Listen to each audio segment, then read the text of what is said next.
നമസ്കാരം. ന്യൂസ് 99 കേരള പ്രധാന വാർത്തകൾ. തിരൂർ മണ്ഡലം മുസ്ലിം യൂത്ത് ലീഗ് കമ്മിറ്റി ഇസ്രായേൽ വിരുദ്ധ റാലി സംഘടിപ്പിച്ചു. തിരൂർ സ്റ്റേഡിയം ഗ്രൗണ്ടിൽ നിന്ന് ആരംഭിച്ച റാലിയിൽ കുട്ടികളും സ്ത്രീകളും അടക്കം നൂറുകണക്കിന് ആളുകളാണ് പങ്കെടുത്തത്. സമാപന സമ്മേളനം ടി അഹമ്മദ് കബീർ ഉദ്ഘാടനം ചെയ്തു.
ഒടുവിൽ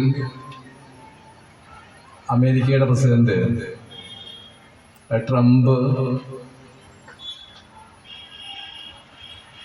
ഈ വിഷയത്തിലൊരു പ്രഖ്യാപനം നടത്തിയിട്ടുണ്ട്. ആ പ്രഖ്യാപനം പലരും സ്വീകരിച്ചു എന്നാണ് വാർത്തകളിൽ നിന്ന് മനസ്സിലാവുന്നത്. ആ കരാറിനോട് ആർക്കും യോജിക്കാനാവില്ല.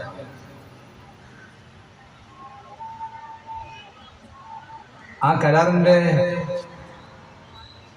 പുറത്തു വന്ന കരാറിന്റെ വ്യവസ്ഥകൾ 20 എണ്ണവും പരിശോധിച്ച ഒരാളല്ല. അത് ഒരു സമാധാന കരാറല്ല, മറിച്ച് ഫലസ്തീൻ കീഴടക്കാനുള്ള ഒരു പുതിയ തന്ത്രമാണ്.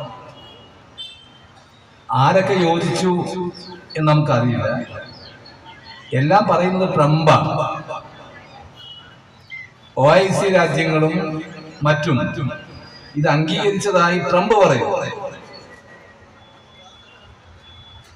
ഇതിൽ വ്യക്തമായ ഒരു തീരുമാനം ഉണ്ടാവേണ്ടതുണ്ട്. ട്രംപിന്റെ ഈ തീരുമാനം ഐക്യരാഷ്ട്ര സഭയിൽ ചർച്ചയ്ക്ക് വരും. ഐക്യരാഷ്ട്ര സഭയുടെ ഏതാനും ദിവസം മുമ്പ് ചേർന്ന യോഗത്തിൽ ഭൂരിപക്ഷം രാജ്യങ്ങൾ, ഏതാണ്ട് 4/3 രാജ്യങ്ങൾ